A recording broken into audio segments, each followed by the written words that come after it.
Igbo bụ ekele m unu. Igbo ruo ụlọ edozie ala Igbo. Biko eji m ọkwa dị oke mkpa wee bịakwute unu ka unu wee kpachara anya bifo eri unu mugwu. Maka ndị Igbo na-asị onye ọbụla hụrụ na-agba ọsọ aga n'ukwu ụkwa mgbe ụkwa dara ọ bụ ya nwe ụkwa. Ịma darkness na-ebu ụzọ pụta mgbe ihe pụtazie darkness awala ọsọ. Anyị enwego fake Igbo ruo ụlọ. Orosh go mepe Facebook account biko na ahụ the handle ya ka m na-egosi unu na this my page. So Igbo Ruo Ulo bụ ọgbakọ nke anyị hibere site na ntụziaka nke Chineke iji wee sensitize ndị Igbo na mba ụwa niile ka anyị rutewa ụlọ. Mgbe anyị na-ekwukwa irute ụlọ nwa onye ọbụla hapụ ibe nọkwara ibugo lọdọ no ka anyị burute ihe ha na-enye anyị ego n'ụlọ. Ọ bụghị akụ ruo ụlọ kama ihe ha na-akpatara anyị akụ ahụ welata ya ụlọ. Ọ bụ na ewelata ihe ndị a ụlọ, ụmụaka anyị ndị a na-agbagbo na-akpọ ha na-enye ha different name enweghị nchekwa ga-ereduz. N'ihi na ndị Igbo si ebe onye obi ka ọ na-awachi. Anyị cheta na anyị bi n'ala Igbo, anyị awachie ya weta ọrụ nye ụmụaka anyị, enweghị nchekwa ga-agbadata, ọ ga-adanyụ dịka ọkụ. Mana ịhụna na ihe anyị na-emezu ugbu a, onye anyị kpọbatara otu ọnwa gara aga si ya ngwa lekọtara anyị Igbo Ruo Ulo Lagos branch ga-echi n'azụ hijack ya Igbo Ruo Ulo na project ya. O mepego Facebook, o mepego Telegram. Anyị nwa na onwe anyị kwa anyị na-take time. Anyị anaghị rush. Our registration ikanụkwa na process. Mana ọ rush ala. O kwuru ka agakwala iregister ya ma nsogbu adịghị.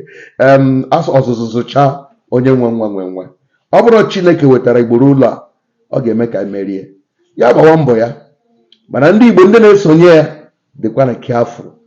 Enyi eriri ya sịkwana na ọmụ ariri ya. Igbo Ruo Ulo nke ọ na-eme Jovi ka aka ya nọkwa n'ime ya.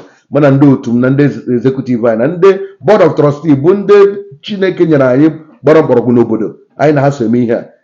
Aka ha nọkwa na Igbo Ruo Ulo nke ahụ one man show onye anyị mere onye nlekọta coordinator nke Lagos ya napụ anyị ya.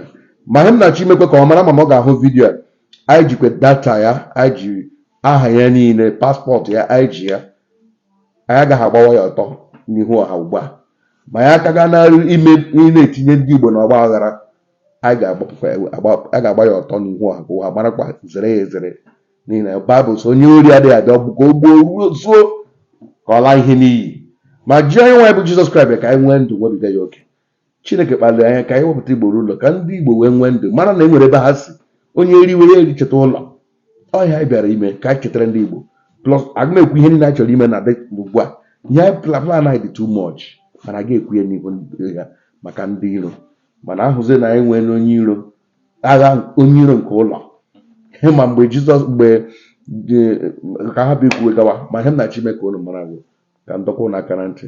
Igbo Ruo Ulo fake Igbo Ruo Ulo nọkwa n'ahịa ugbu a, ọ nọ na Facebook. Onye banye marakwa na aka Jovi ka adịghị ya. Anyị mechaa proses nke anyị mechaa, mgbe anyị ga-launch to social media, enwere m followers. I know how to publicize Igbo Ruo Ulo. Mana anyị na-etake time ka anyị asa ebulela azụ ya bịakwa n'ọgụ. So be careful when Igbo Ruo Ulo ọbụla na join na Facebook ọkwa fake aka anya n'ọkwa ya. Ụgbalụka poko gburu ọkwa ntị chiri ya. Igbo Ruo Ulo edozi ala Igbo. Ndewonu. From the final meeting, I was here for our talk about it. So finally we had a meeting.